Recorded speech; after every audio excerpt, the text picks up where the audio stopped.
Bom dia. Bom dia. Eu aqui mais uma vez.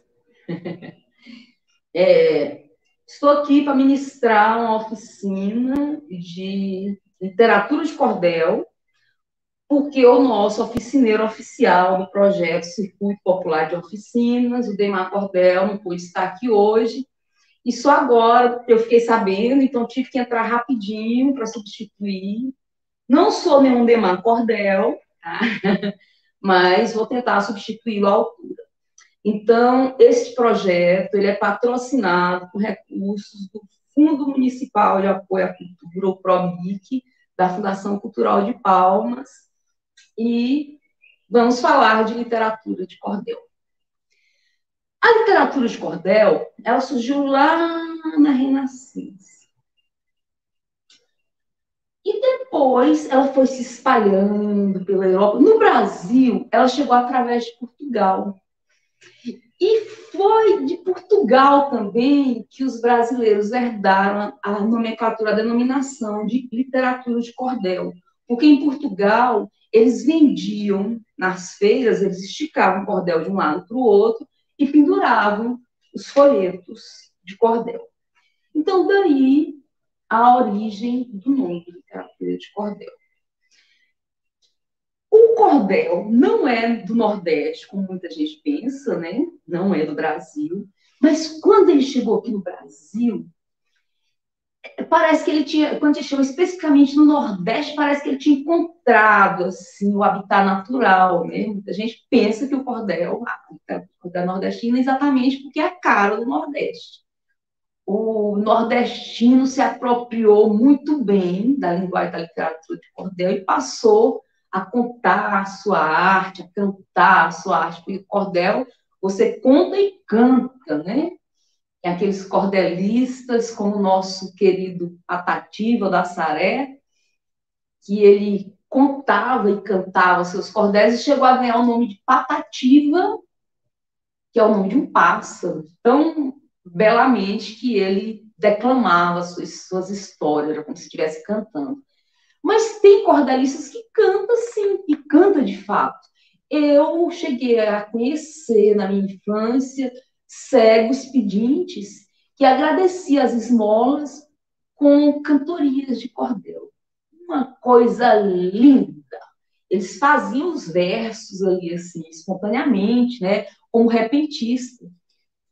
O repentista, ele faz o verso no repente, diferente do cordelista. Eu sou cordelista. Eu escrevi esse livro aqui, que é um livro de um livro que é todo na linguagem do cordel, mas para escrevê-lo, eu não fiz no repente. Eu sentei, eu construí os versos, eu arrumei, essa rima não tá boa, vamos trocar por essa, né? Burilei, fiquei um tempo ali trabalhando esses versos.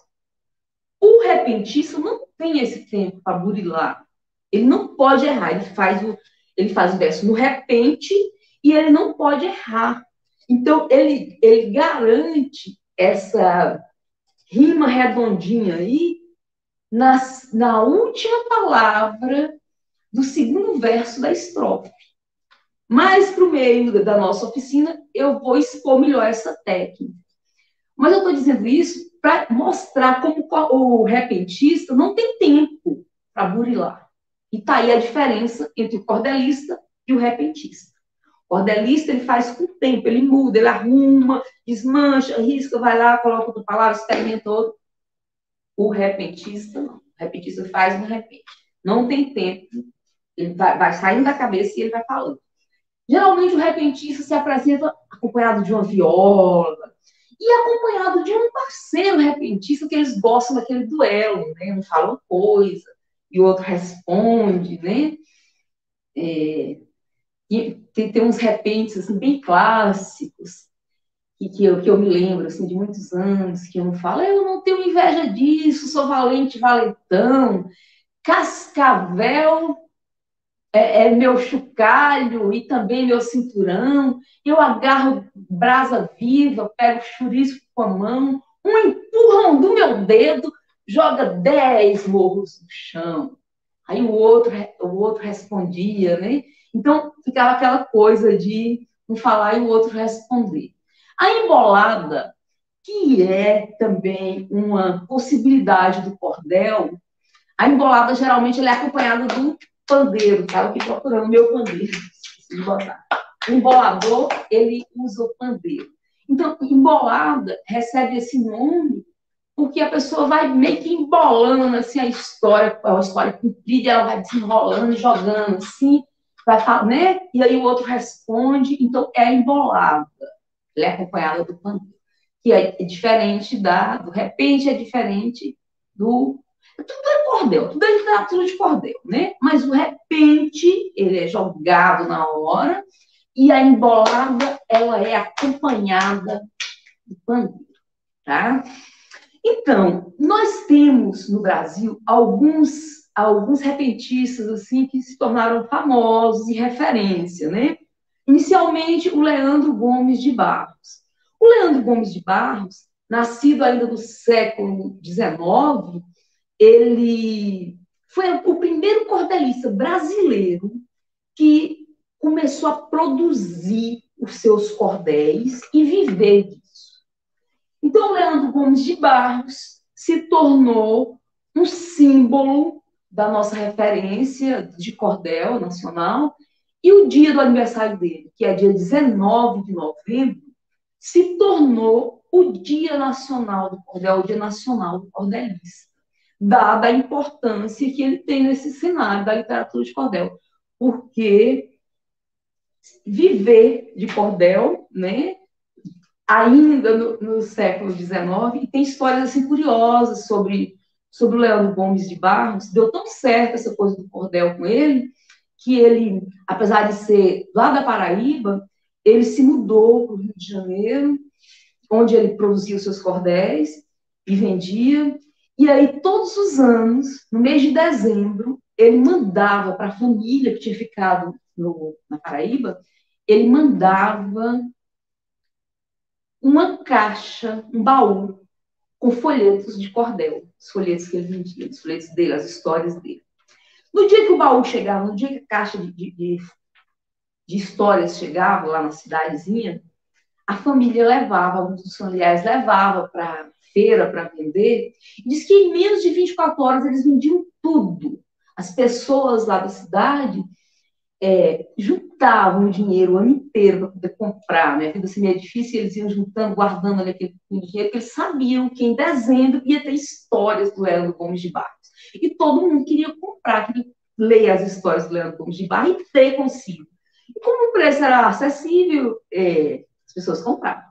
E a renda que a família obtinha desses panfletos, né, da venda dessa caixa de histórias que o Leandro mandava todos os anos de presente de Natal, a renda dava para a família se manter durante o ano, porque pegavam a parte do dinheiro, aplicavam na lavoura, e aí tinha o retorno. Então, era como a família do Leandro Gomes de Barros se mantinha com as histórias de cordel. Olha que coisa legal, né? Então, está aí o Leandro Gomes de Barros com toda a sua importância. O dia do aniversário, 19 de novembro, é o Dia Nacional do Cordel, o Dia Nacional do Cordelista. Um outro cordelista brasileiro muito influente, que, na verdade, foi o que caiu na graça do coração de todos nós. Quando a gente fala em cordel no Brasil, a gente fala qual o cordelista mais famoso do Brasil? A gente pensa em quem? Patativa do Assaré, né? Patativa do Assaré caiu realmente no nosso gosto, nós amamos o Patativa, ele soube nos conquistar as histórias do Patativa, toca o coração da gente, e ele se tornou muito mais popular porque ele é mais próximo aqui da gente. Quando ele nasceu, pouco depois o Leandro Gomes de Barros morreu, quer dizer, quando o Leandro Gomes de Barros estava nascendo, ele estava morrendo, ele estava nascendo. Então, ele viveu muito, chegou quase até aqui, né? Pertinho da gente, década de 80, por aí. É nosso contemporâneo, tá bem recente. E se a gente chegar na internet, a gente tem a possibilidade de ouvir a voz do Patativa do Assaré declamando os seus cordéis. Eu tenho alguns, poderia colocar aqui, mas como eu disse, hoje, esse momento aqui dessa oficina foi assim, de urgência, porque seria feita ministrada pelo Demar Cordel, e faltando 10 minutos para a oficina começar, nós descobrimos que não ia ser possível o Demar, né? Estava passando bem, ele não pôde ministrar a oficina, então eu tive que entrar para substituir, assim, no quente mesmo, e não deu para ver essas questões de vídeos. Mas vejam aí, no YouTube tem vídeo com a voz do Patativa do Assaré declamando, por exemplo, seu doutor não me conhece. É lindo, gente, é lindo. E esse cordel, seu doutor, do Patativa do Assaré, é tão famoso, assim, o nordestino conhece tão bem, que o Fagner, um dos cantores bem influentes da minha geração, o Fagner fez uma música belíssima, inspirada nesse cordel. Muita gente que viveu aí na década de 80 e 90 como jovem conhece, sabe do que eu estou falando. Seu doutor, me dá licença para minha história contar. Hoje eu venho de terras estranhas e é bem triste meu penar. Ô, vaca estrela, ô, boi fubá, vocês conhecem, né? Então, essa música, ela é inspirada no cordel Seu Doutor, do Patativa do Assaré, que você pode sim ouvir, é só chegar no YouTube e colocar Patativa do Assaré, Seu Doutor, que está lá, e você ouve a voz do Patativa declamando. Olha que coisa legal. O Patativa, ele, até os 12 anos de idade, ele não... Ele vivia na roça, quer dizer, ele viveu na roça a vida inteira. Mas ele passou a declamar os seus cordéis aos 12 anos de idade, né? Ele praticamente não foi na escola de família de agricultores, o pai morreu muito cedo, e ele, desde os 6 anos, já trabalhava na lavoura. E foi na lavoura, foi lá na enxada, e ele produziu os seus versos. Então, ele não produzia no papel, ele produzia na cabeça. Ele guardava todos os versos de cordel de memória. Depois ele declamava. E aos 12 anos, ele começou a ir para as feiras e para as quermesses para declamar os seus cordéis. E para ganhar dinheiro com isso, já para ajudar a mãe. E foi aí que ele foi ganhou o apelido de Patativa, que é aquele pássaro, né? E Assaré, que é a cidade onde ele nasceu. Então, o Patativa ficou conhecido porque ele declamava os cordéis uma espécie de cantoria, assim, de cantar, era aquela coisa bem rítmica, né? Bem sonora. E as pessoas foram sendo atingidas pela beleza da arte do Patativa, e um voluntário, uma pessoa muito boa, se voluntariou para patrocinar o primeiro livro dele, e foi por isso que ele ficou conhecido, né?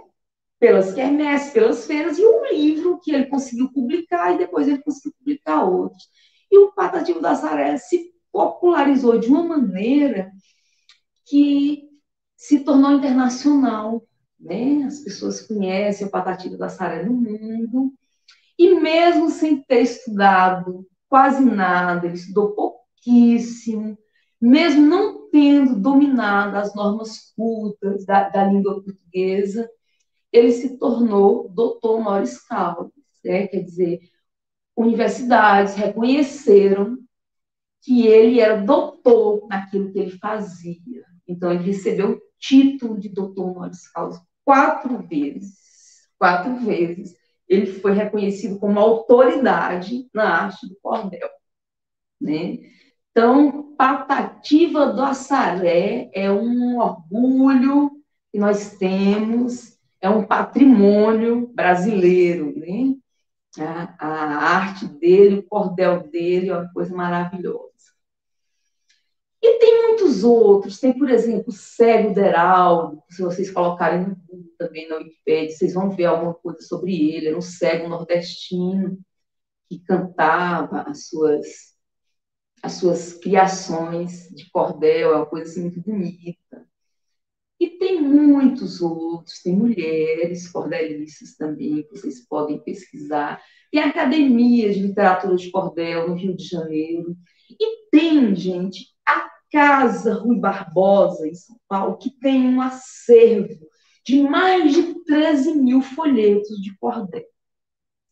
Se vocês quiserem se aprofundar mais, conhecer cordéis clássicos, como, por exemplo, Pavão Misterioso e tantos outros, acessem o site Rui Barbosa, que lá tem todo esse acervo maravilhoso de folhetos de cordel.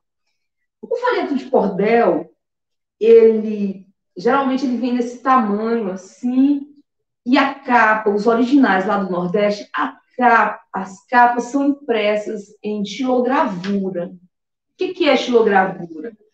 Xilogravura é uma técnica de pintura, de impressão, que você faz o desenho na madeira, você esculpe a madeira com o desenho embaixo do livro, e depois passa a tinta e carimba no papel. Então, era assim que os cordelistas antigos faziam as capas dos seus cordéis. Olha, esse aqui está bem estilo xilogravura. Né? Aqui, a capa do meu Epopeia, ó, é bem estilo xilogravura, né? Mas não foi hoje. Hoje a gente já não usa porque tem formas mais fáceis.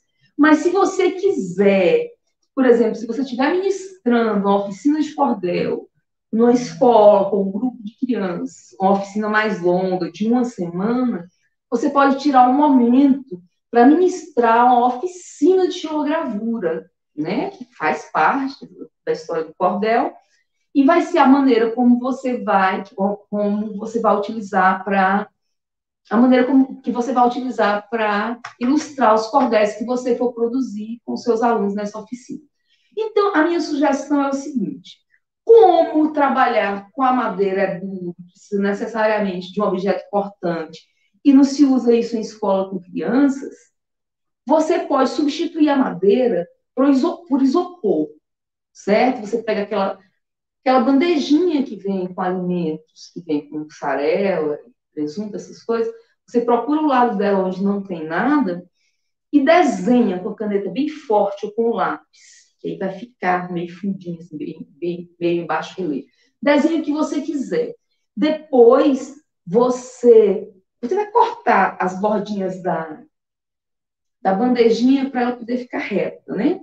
E aí você desenha, passa tinta guache e carimba no papel. E aí você vai ter o desenho nos moldes da xilogravura, certo? E numa técnica bem parecida, né? Você só vai estar substituindo a madeira e o cisel a madeira e o objeto cortante pelo isopor e o lápis. Mas o processo é praticamente o mesmo. E aí você fala para a criança sobre a xilogravura, você pode mostrar um vídeo, pode falar, porque é importante que ela saiba, que ela conheça todo o processo da literatura do cordel, desde a construção dos folhetos, né? Então, o folheto de cordel antigo, o mais clássico tinha esse tamanho, mas as pessoas fazem de tamanhos variados. Esses aqui, por exemplo, são cordéis de um cordelista muito famoso aqui do Tocantins, o Genival Nicolau. Ele é de Paraíso, do Tocantins, e ele já está bem velhinho, está com Alzheimer, mas é vivo ainda. E tem uma obra maravilhosa. O Genival Nicolau, ele é um dos principais cordelistas aqui do estado do Tocantins. E a história dele, o panfleto de cordel dele é diferente. Ele faz em meia página, porque geralmente se faz em um quarto de página. Ele faz em meia página. Mas tem histórias maravilhosas. E essa aqui, ó, as Desventuras de Mulato, é uma história longa. Olha como ela é grande.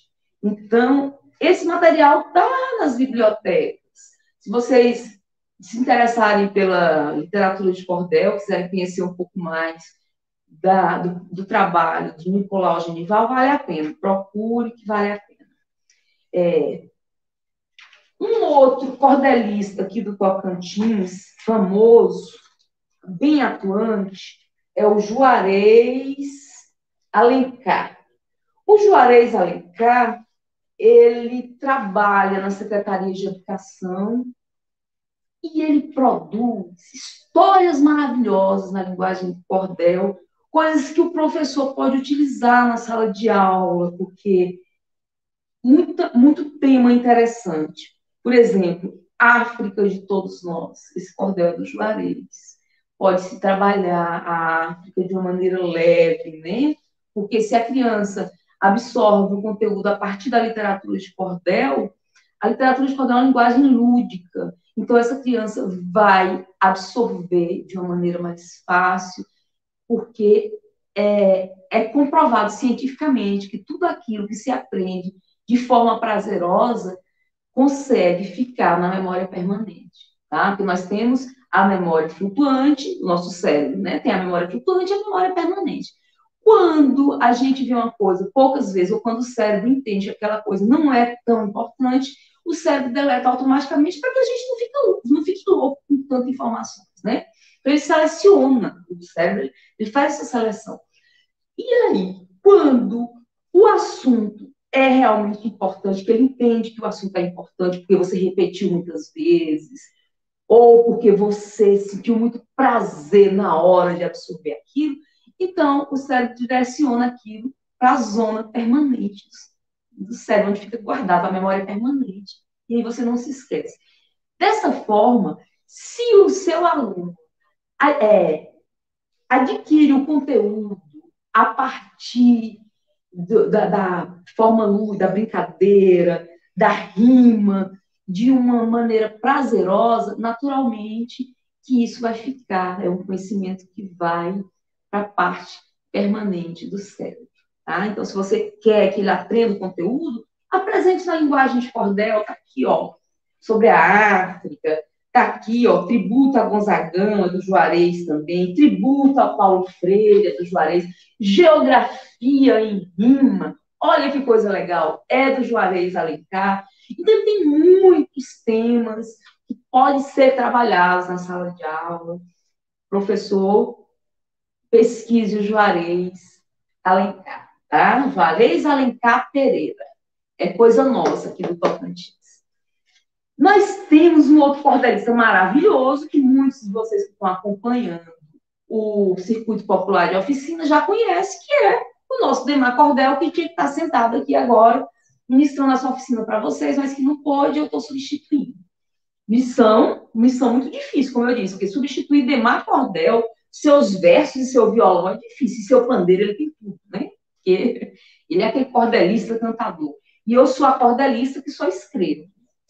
Então, o Demar Cordel, ele é também patrimônio do nosso Tocantins. Ele é um cordelista clássico aqui do nosso Tocantins. Está aí nas escolas, fazendo projetos de incentivo à leitura todos os dias com as crianças. É meu parceiro de muitos projetos. Sempre que eu ministro oficinas de literatura de cordel, sempre que eu tenho um projeto que abarca a literatura de cordel, eu faço questão de incluir o Demar Cordel, porque ele tem toda essa expressividade e tem o caminho das pedras para atingir o coração das crianças, né?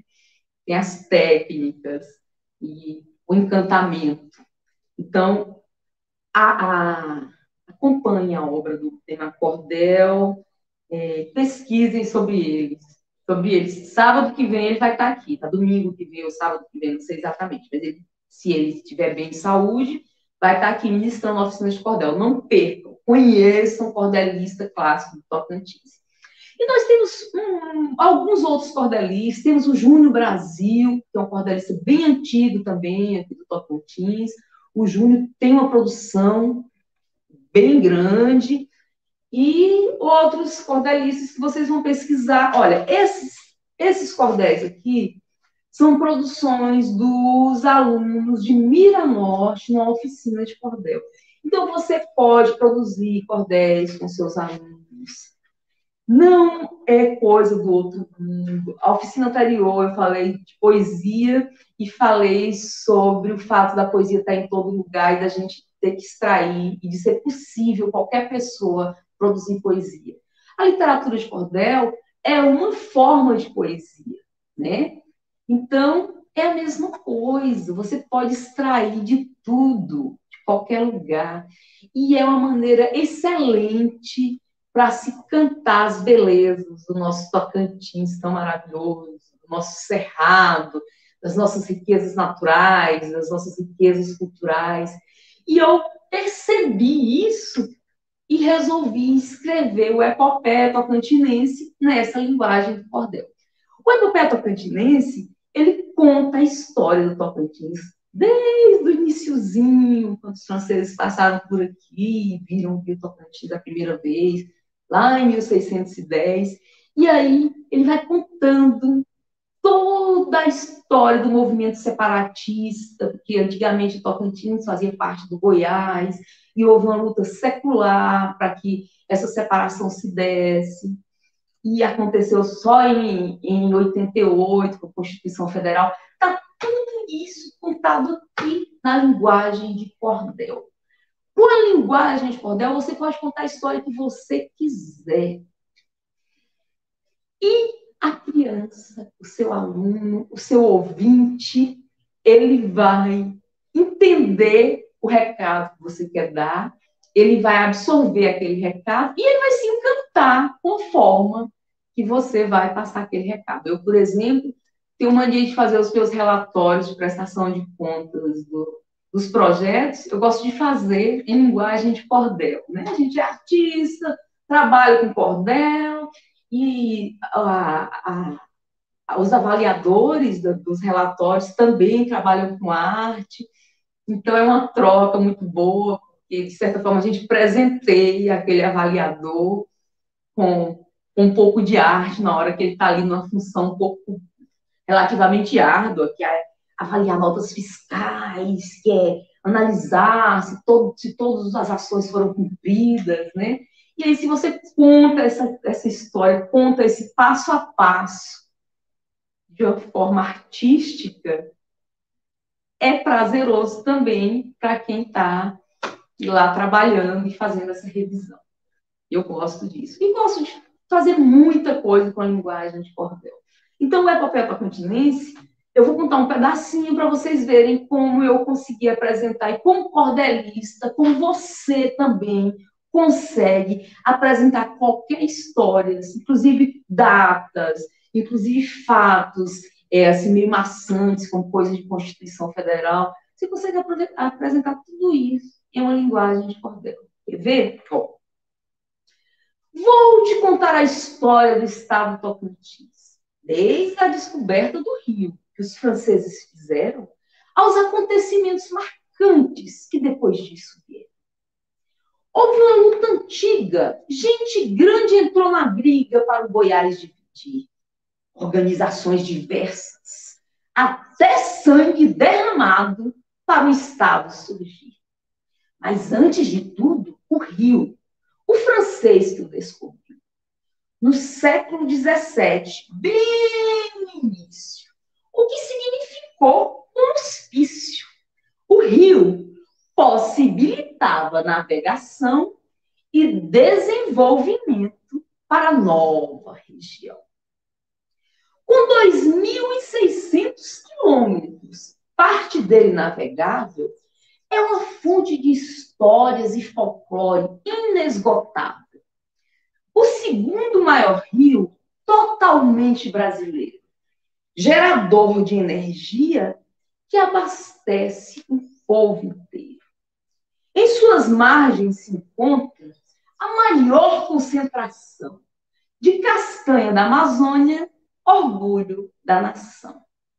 Aí eu vou contando toda a história do Tocantins, e chega um momento que eu vou falar de como o Estado se firmou em termos de constituição mesmo, de burocrática, né? A coisa de documental. Então eu falo assim, ó, foi em 88 que nossa Constituição mudou o rumo da história. em seu artigo 13 do ato da disposição constitucional transitória, criou o nosso Estado Tocantins tão adorado, sua existência agora. Mas para o Estado de fato existir, bastava apenas cumprir o artigo 13 da Constituição, que dava sua instalação o 41º dia, mas não antes de janeiro, para a glória e alegria daquele que tanto queria ser famoso pioneiro. Então, vocês viram aí, brinquei com o artigo da Constituição, falei o número do artigo, falei a seção que ele está na Constituição e falei o conteúdo. E interpretei, né? Não podia, para a glória e alegria, né? Então, assim, você pode, sim, contar a história que você quiser, falar do que você quiser com a linguagem do cordel, tá? Lembrando que o cordel, diferente do poema clássico, o cordel precisa rimar, tá? O poema não precisa necessariamente rimar, né? Quem me acompanhou na aula, na oficina mais cedo, que falei de poesia, eu mostrei alguns poemas que não têm rima, né? Aquele poema que eu li, do Carlos Drummond de Andrade, Cidadezinha Qualquer, não tem rima quase. Então, e outros também.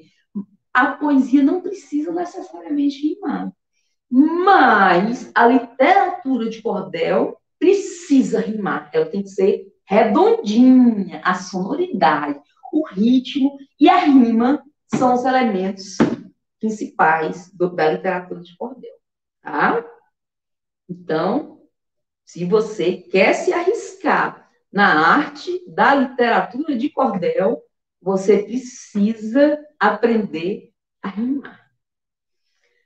Uma das técnicas excelentes para se produzir rimas redondinhas, que é a técnica que o repentista usa, é o seguinte. Quando você vai fazer, no caso, uma quadrilha, porque, gente, o cordel, antigamente, a estrofe tinha que ter, o cordel clássico, a estrofe tinha que ter 8 versos, certo? Atualmente, o cordelista não se atém mais a essa questão e as estrofes são livres. Tem estrofes de quadrinha, tem estrofes de todo tamanho. Daqui a pouco eu vou falar uma estrofe daqui do Epopeia Tocantinense que tem 15 versos. 15. Porque eu precisava contar uma história e eu destinei uma estrofe para cada elemento que eu resolvi falar aqui do estado do Tocantins. E aí eu fui contar sobre uma determinada comunidade quilombola e para contar a história eu precisei de mais versos, porque é uma história, né, que tinha muitas nuances. Então, essa estrofe ficou com 15 versos. E eu vou falar ela daqui a pouco. Mas antes eu estou falando de como se constrói uma estrofe perfeita, uma estrofe redondinha.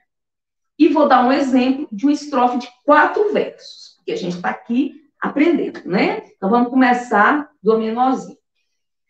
Quando você vai fazer a estrofe do cordel, você amarra a sua rima no segundo verso, na última palavra do segundo verso. Então, como é que você faz isso? Se você falar aqui assim, se você falar assim, estou aqui ministrando uma oficina no projeto Circuito Popular. Presta bem atenção. Estou ministrando oficina no projeto Circuito Popular. Certo? Então, o primeiro verso é estou ministrando oficina. O segundo verso terminou com a palavra popular, ó, no projeto Circuito Popular. Certo? Então, você vai escolher umas palavras que rimam com popular, que tem a mesma terminação. Aí você faz um banco de palavras, escreve aqui no canto da página. O que é que rima com popular? Vamos ver. Bom, rima espetacular, rima do lado de lá, rima popular, para cá, ou falar, ou cantar, ou pegar, tudo que termina em ar, rima com popular, certo? Então, faça aqui do lado uma lista bem grande de palavras que terminam em ar, certo? De posse dessas palavras, você tem muitas opções para produzir a sua estrofe perfeita. Então, vamos lá. Estou ministrando oficina no projeto Circuito Popular. Mas, não, acho que é minha sina falar, falar e falar. Ó, o falar rimou com popular. Ah, mas não gostei, então esse verso ficou muito repetitivo, falar, falar. Então, vamos mudar o verso. Estou ministrando oficina no projeto Circuito Popular. Mas, se minha fome aumenta, vou ter logo que parar. Viram que o parar rimou com popular? Aí você pode dizer, ah, mas eu não quero falar de fome. Vou falar de outra coisa. Vamos escolher. Você tem 1000 opções que você botou aqui do seu lado. Todas as palavras que terminam com A, você pode brincar com elas. E pode mudar o sentido da sua estrofe. Você não quer falar de fome? Você não quer falar de espetacular? Fala de outra coisa, então. Estou ministrando oficina no projeto Circuito Popular. Vou atrás de umas meninas para a gente poder dançar. Ou então, estou ministrando oficinas no projeto Circuito Popular. Ontem eu peguei tanta febre que quase não consegui trabalhar. Ontem tive tanta febre que quase não consegui trabalhar. Vocês entenderam?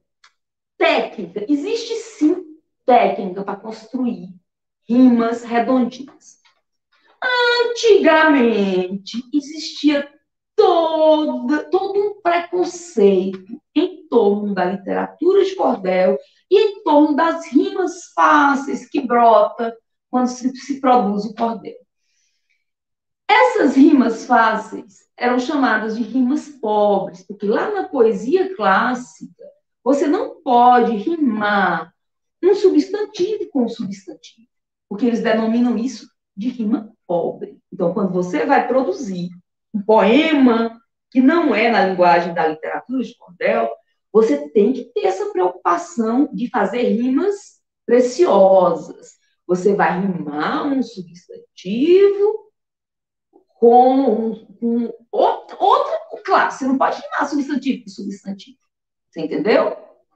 Se você tem que rimar um substantivo com outro trem lá. Esse negócio de português, quando eu estou no cordel, eu viro cordelista. Não lembro de regra nenhuma de português. Mas as classes, vocês entenderam? Se você vai rimar substantivo com adjetivo. Ah, tá, memória, obrigada. Substantivo com adjetivo, certo? Não pode, isso na rima clássica, na poesia. No cordel já é diferente. No cordel você tem liberdade de fazer a rima que você quiser. Faça a rima mais fácil. Rime amor com dor. Não tem problema, ninguém vai criticar.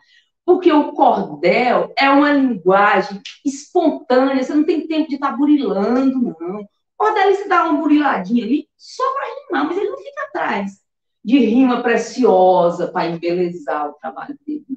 Porque o trabalho dele já é belo pela maneira como ele conta, pela sonoridade, pela própria história que tem na poesia dele. Então, não se atenha a essa questão de procurar rimas preciosas, rimas ricas, não. Use mesmo amor com dor, flor com amor, rime de acordo com o seu coração, tá? Cordel é isso. Ele sai do coração da gente. Você não precisa sofrer para fazer o cordel como o poeta clássico sofria lá, burilando seu poema, escolhendo, indo no dicionário de rimas. Existe um dicionário de rimas. onde o poeta mesmo do labor vai lá e escolhe, olha, essa rima não vai dar certo com essa, porque, né, ela não é um adjetivo, um substantivo, é substantivo, adjetivo, adjetivo, essa coisa que aí não. Então, ele precisa desse dicionário de rima. O cordelista só precisa das belezas naturais, dos sentimentos, só precisa do que está aí para ele produzir versos maravilhosos, né? Voltando aqui ao nosso epopeia tocantinense, eu gosto de trabalhar muito epopeia. Eu sugiro que o professor daqui do Tocantins trabalhar epopeia quando for falar da literatura de cordel, porque você mata 2 coelhos com a cajadada só. Você ensina a literatura de cordel e, ao mesmo tempo, você ensina um pouco da história do Estado, da cultura do Estado, e desperta nesse aluno, nessa criança, o amor pelo Estado, pelas nossas riquezas naturais, culturais, porque a forma, como eu coloquei aqui, eu coloquei de uma forma muito apaixonante, né? Eu não era tocantinense antes de escrever o Epopeia Tocantinense. Eu era baiana, sou ainda baiana, né? Sou metade baiana, metade tocantinense. Mas, antes de escrever o Epopeia Tocantinense, eu era só baiana. Me apaixonei perdidamente pelo Tocantins depois do Epopeia. Então, hoje eu tenho um mote, que quando eu estou fazendo oficinas de cordel, ou apresentando cordel em outros estados, eu falo bem assim: eu venho do Tocantins, terra de muita magia, mas carrego outros valores, pois eu sou tocantinense que nasceu lá na Bahia. Então, eu nasci baiana, mas depois do Epopeia Tocantinense, depois da forma como eu cantei a história do Tocantins aqui nesse livro, depois do amor que eu imprimi nos versos que estão aqui no Epopeia Tocantinense, eu virei tocantinense. Eu me apaixonei perdidamente pelo Tocantins. Então, utilizem o Epopeia Tocantinense, que foi feito com muito amor. Leve para os seus alunos, trabalhe a literatura de cordel com esse aluno e, de quebra, apresente a nossa história tocantinense de uma forma lúdica e de uma forma que enaltece o nosso estado. Tá? Então, deixa eu ver o que a gente fala mais, quantos minutos a gente ainda tem. Tá, então eu vou falar, aqui atrás do Epopeia Tocantinense, tem uma coisa bem legal, que é um verso que eu faço com o símbolo oficial do Tocantins, o símbolo do brasão do Tocantins. Para você que é professor daqui do Tocantins, é importante que o seu aluno se aproprie do símbolo, dos nossos símbolos, né? Então, se você chega para ele e fala, qual o lema do brasão do Tocantins? O que está escrito no lema do brasão do Tocantins? Aí ele não vai saber. Aí você aproveita e ensina em verso. Você fala assim. Esses versos aqui, eles estão falando da luta secular. Então, você vai lá atrás e pega o pedacinho que fala da luta secular. Aí você dá a sequência aqui, que fala bem assim, ó. A luta gravou o recado, coíve, ore, retama, o povo nortense reclama.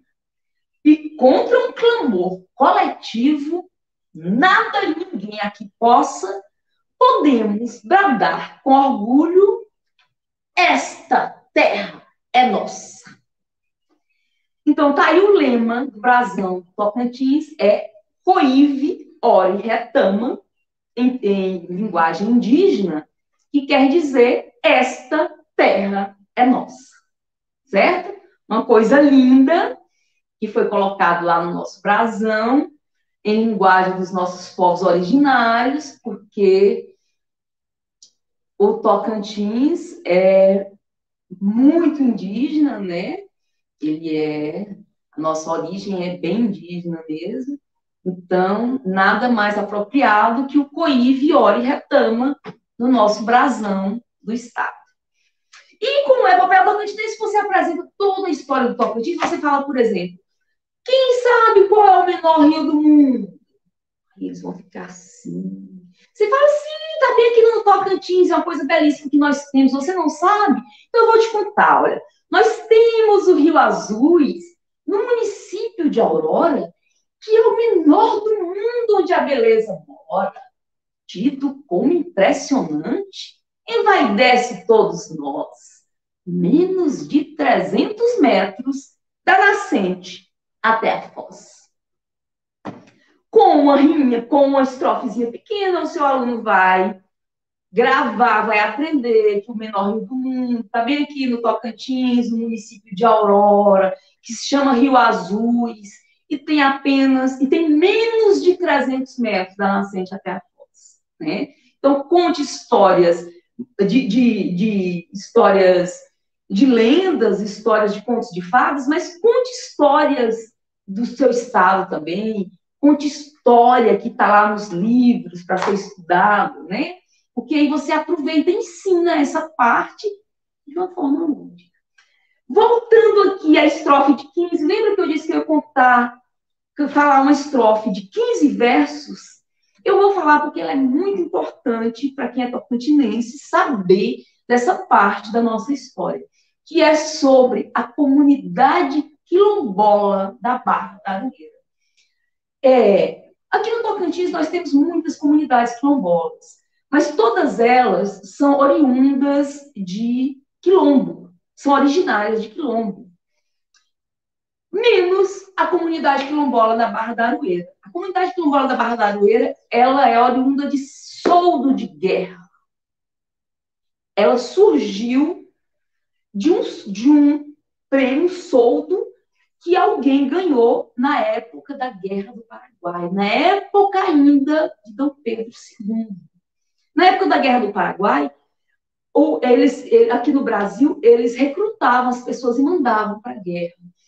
E recrutaram o filho do seu... O Simão, o filho do seu... eu vou lembrar nesse instante do nome do homem. E esse homem, como o filho dele era muito novo, ele falou: se meu filho é inexperiente, ele não vai voltar e vai morrer lá na guerra. Então esse homem foi lá e se alistou no lugar do filho, porque naquela época eles faziam isso. Naquela época ainda existia aqueles senhores poderosos por aqui, de engenho, e quando os filhos, ao invés dos filhos deles se alistarem, cumprir a obrigação militar, eles mandavam o escravo no lugar, eles mandavam o serviçal no lugar, e o governo aceitava. Então, Félix José, que era o nome do pai do Simão, me lembrei agora, Félix José, falou: não quero que meu filho morra na guerra porque ele é inexperiente, eu vou lá me alistar no lugar do meu filho. E ele se alistou, e ele foi para a Guerra do Paraguai, e ele lutou 3 anos. Quando ele voltou, ele conseguiu voltar com vida, ele sobreviveu. Então, quando ele voltou, ele foi premiado por isso, porque era uma prática na época. Na época, quem voltava da guerra com vida ganhava um soldo, uma espécie de prêmio, de presente, o soldo de guerra. E o soldo de guerra era um pedaço de terra que o Dom Pedro II passava no nome do herói que voltou com vida, né? O guerreiro. E o Félix, então, o Dom Pedro II dava terras lá pelo Rio de Janeiro, dava terras maravilhosas, os filhos, as pessoas mais abastadas, mas o Félix José era uma pessoa pobre, era uma pessoa negra, então sobrou para ele, diante da época, de todo o preconceito que existia, sobrou para ele apenas um pedaço de terra lá num lugar tão distante, que nem tinha nome, era aqui o Tocantins, certo? Aqui as terras de São Domingos. O Félix José era uma pessoa pobre, então ele veio atrás dessas terras, aqui em São Domingos, que é na região ali de Santa Teresa, no município de Santa Teresa. Aí ele tomou posse das terras, constituiu família, e surgiu, então, a comunidade quilombola da Barra da Aroeira. Hoje, a comunidade quilombola da Barra da Aroeira ainda não foi reconhecida pelo governo federal, ela não recebe os benefícios de lá, porque esse documento assinado por Dom Pedro II, que determinava que aquelas terras eram do Félix José, esse documento desapareceu. Os donos de terra da região contratou alguém, um advogado, não sei, que sumiu com esses documentos, e a comunidade quilombola não tem como provar que a terra é originária de soldo de guerra. A Universidade Federal do Tocantins está nessa luta para ajudar na regularização. Muita água já se passou, já tem algumas conquistas, mas é ainda uma comunidade carente que precisa de um olhar especial da gente. Então, eu contei toda essa história que eu contei para vocês aqui, eu contei no livro Epopeia Tocantinense, na linguagem de cordel, em 15 versos, que eu vou contar para vocês. temos a comunidade negra da Barra da Aroeira, remanescente de guerra, em Santa Teresa, que é herança de Félix José, que se alistou e lutou sem um ai a sangrenta guerra do Paraguai, substituindo seu filho, que havia sido recrutado. Olha, muito jovem, coitado. O pai foi em seu lugar para receber, ao voltar, as terras de São Domingos, que o rei Dom Pedro II se dignou a doar. Então, vocês viram, eu conto toda a história em 15 versos. É uma estrofe imensa, não é uma estrofe de 8 versos, como o cordel tradicional, certo? Quando eu falei da estrofe do Rio Azul, o menor rio do mundo, foi uma estrofezinha de 4 versos apenas. Então, eu estou dando esses dois exemplos, uma estrofe de 4 versos, uma estrofe de 15 versos, para vocês verem que vocês têm liberdade para construir a estrofe de vocês do tamanho que vocês quiserem, tá? O importante é que vocês construam o cordel, é que vocês escrevam o cordel. Gente, é fácil, é ótimo, é prazeroso e é uma contribuição que você está dando, é cultura, né? Cultura popular genuína, cultura popular que nasce ali mesmo do povo, sem nenhuma sofisticação. Você não precisa burilar seus versos, você não precisa sofisticar nada. Você sente e joga, né? Literatura de cordel é isso, é liberdade, é alegria, é entusiasmo. O cordelista geralmente é muito entusiasmado, né? Você que conhece o Demar Cordel tem prova disso aí, né? Já viu que você não vê o Demar Cordel de rosto fechado. Ele está sempre com sorriso aberto no rosto. Parece que a arte do cordel precisa dar essa alegria para a pessoa. Você vê que eu estou aqui falando, né? Os meus gestos até ficaram mais largos quando eu falei a poesia mais cedo. Eu fazia gestos poéticos, mas mais comedidos. Na hora de falar do cordel, né? Aquela coisa assim, que parece que explode. É a literatura de cordel. Deixa eu ver o que mais que eu falo aqui do cordel para vocês. A gente não vai passar nenhum videozinho hoje, porque, como eu disse, foi muito em cima. Geralmente eu passo o vídeo. Eu vou ler um cordel, deixa eu ver de quem. Eu vou ler esse cordel aqui do Jorge Amado Valdec da Bahia. Olha, Mutirão Solitário da Nilza. Tem tanto cordel aqui. Eu queria ler uma História de Miranorte. Deixa eu... Eu vou ler o meu. Eu vou ler um cordel que eu fiz para a terceira semana de cultura da Universidade Federal da Paraíba. Eu fui convidada para fazer uma palestra na terceira semana de cultura da Universidade Federal da Paraíba em 1900... Oh, meu Deus! Em 2014, gente. Não foi em 1900, não. É porque eu sou do século passado, costumo confundir datas. Então, foi em 2014, eu fiz essa palestra lá e resolvi iniciar a minha palestra com cordel, que é uma coisa que eu faço, que eu adoro fazer, né?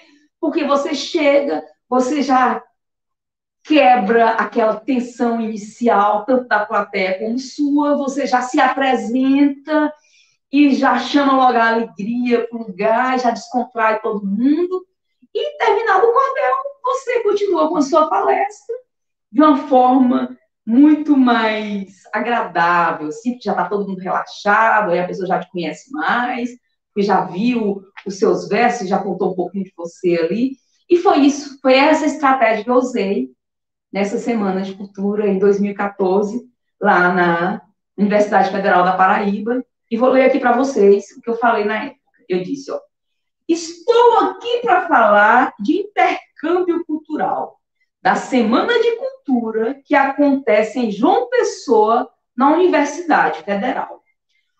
Um projeto relevante que muita coisa incorpora e mostra ao jovem estudante cultura daqui e de fora.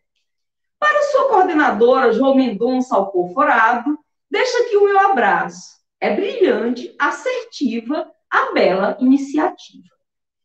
Temos também o prazer de poder participar de mais uma antologia que o projeto vem lançar.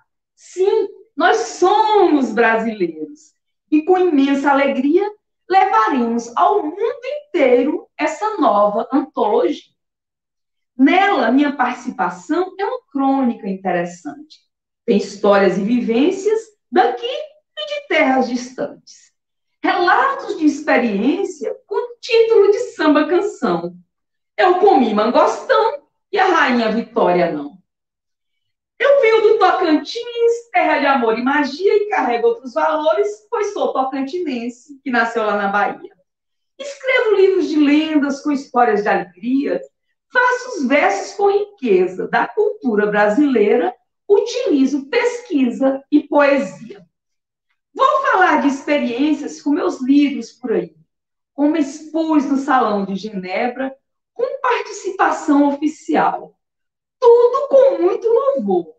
Presença até de embaixador e de gente lá do Nepal. De como encantei as crianças que nem meu idioma sabia, provando mais uma vez que não existe barreiras onde reina a poesia.